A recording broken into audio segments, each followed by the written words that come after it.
رمضان کا جو سب سے اہم اور بڑا مقصد ہے نا، یہ تو آج رات کی وجہ سے ہے لیکن پورے وہ ہے دعا. روزہ ہے لیکن روزے کی سب سے پہلی جو انسان کو پاداش ملتی ہے، انعام ملتا ہے، گفٹ ملتا ہے، وہ یہی ہے نا دعا قبول. اللہم لک صمت وعلی رزقک افطرت وعلیک توکلت. کھجور آپ کے ہاتھ میں ہے، یہ پڑھیں اور انا انزلنا پڑھیں اور دعا مانگی. جیسے مکے کے بارے میں ایک جملہ ہے نا کہ جب کبھی بھی زمزم کا پانی پیجئے، ایک دعا اپنی زبان پر یا دماغ میں لا کے پانی پیجئے، وہ دعا قبول ہو. روزے کے افطار کے وقت کھجور حلق سے اتارنے سے پہلے ایک دعا کیجئے اور وہ دعا قبول ہو، کیونکہ رمضان نام ہے دعا. رمضان میں اہم ترین تحفہ اللہ کی طرف سے آپ کے لیے دعا. مگر دعا کی دو بہت اہم شرطیں جو اسی چھوٹی سی دعا میں ہیں. اللہم لک صمت، اے خدا یہ روزہ میں نے صرف تیرے لیے رکھا. روایتوں میں بھی ہے اور آپ نے پہلی رمضان سے علماء سے سنا ہو کہ تمام عبادتوں میں روزہ خالص ترین عبادت ہے جو صرف اللہ کے لیے ہوتی ہے. ہر عبادت صرف اللہ کے لیے ہوتی ہے لیکن رمضان کے روزے میں خاصیت، جب اللہ کہتا ہے نا ہر روزے کے افطار کے وقت، اے میرے ملائکہ دیکھو یہ وہ بندہ جو صرف میری خاطر بھوکا اور پیاسا رہا. ایک ایسی عبادت ہے کہ آپ دنیا کو بتائے بغیر بھی روزہ توڑ سکتے ہیں. اب میں تفصیل میں نہیں جا رہا ہوں کیونکہ یہ تو ایک تمہید تھی، یا کہیے گریز کا جملہ تھا پہلے موضوع کو آخری موضوع سے ملانے کے لیے. اخلاص، خلوص. عبادت وہی قبول ہے جو خلوص سے کی جائے. یہیں پر وہ جملہ پھر آتا، آدھے گھنٹے خلوص سے دعا مانگے کئی گنا افضل ہے 8 گھنٹے کی ان اعمال و دعاؤں سے جس میں خلوص نہ رہے.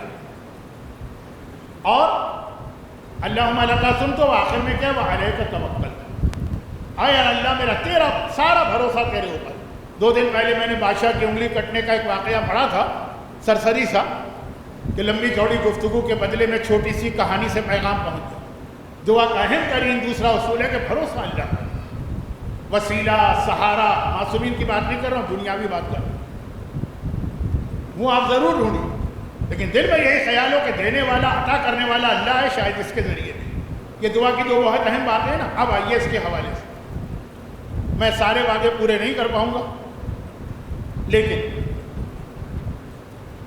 2-3 بہت اہم باتیں آپ تک پہنچا دوں گا. اس میں ایک بہت اہم مسئلہ یہ کہ امام حسن کے خلاف جو دشمنوں نے ہتھیار استعمال کیے، اس میں 2 چیزیں بہت اہم ہیں. نمبر 1، امام حسن پہ جب یہ صلح نامے پہ دستخط ہوگا اس کے بعد میڈیا کا، جو آج کا لفظ ہے نا میڈیا، صحیح معنوں میں اگر کسی نے اس کو استعمال کیا ہے تو وہ یزید کے باپ نے استعمال کیا تھا. پہلے مولا کے خلاف، جو ابھی آپ سنیں گے شہادت کی مجلسوں میں کہ حیران ہو کے لوگ کہتے تھے کہ علی مسجد میں شہید ہو ہی نہیں سکتے، مسجد میں تو مسلمان جاتے ہیں، علی کا کام کیا تھا مسجد سے. وہ پوری آپ تفصیل سنتے ہیں ہر سال شہادت کی مجلسوں میں. اور پھر امام حسن کے خلاف تو بھرپور طریقے سے میڈیا استعمال کیا. اسی لیے ہمارے تمام معصومین میں پورے کے پورے 12 معصوم، میں شہزادی کو تو اس میں نہیں لاتا ہوں، سب سے زیادہ تہمتیں اور الزامات جس پہ لگائے گئے وہ حسن مجتبیٰ. اور آج تک حسن مجتبیٰ کی شخصیت کو سب سے زیادہ بدنام، جیسے جس کو ہم بدنام کہتے ہیں نا، اس کو دشمنان اہل بیت کہتے ہیں. ہاں یہی کردار ہونا چاہیے کسی کا کہ حاکم جو ہے اس کی بات مان لو، اولو الامر کو مان لو، ان کی نگاہ میں حاکم شام اولو الامر، حاکم سے پیسے لو، آرام دہ زندگی گزارو. یہ ساری تہمتیں ہیں نا، وہ تو اس کو کہتے ہیں کہ نہیں حسن صحیح. آج تک اس کو دہراتے ہیں، جن میں یہ جملہ بھی آپ نے سنا کہ بہت زیادہ طلاقیں دیتے تھے اور بہت زیادہ شادیاں کرتے تھے. یعنی صلح نامے میں دستخط کرنے کے بعد نعوذ باللہ کو عیش و آرام کی زندگی.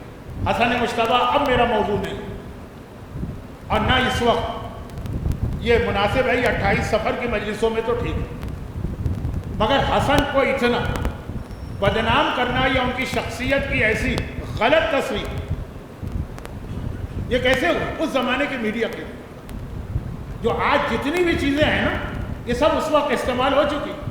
دنیا آج بھی اسی شخصیت کی سیاست کو فالو کرتی ہے۔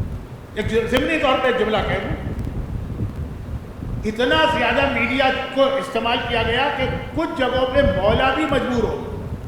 یہ لفظ مجبوری ان معنوں میں نہیں جو اردو میں ہے کہ لاچاری نہیں، مولا اختیار رکھتے ہیں لیکن ظاہری اعتبار سے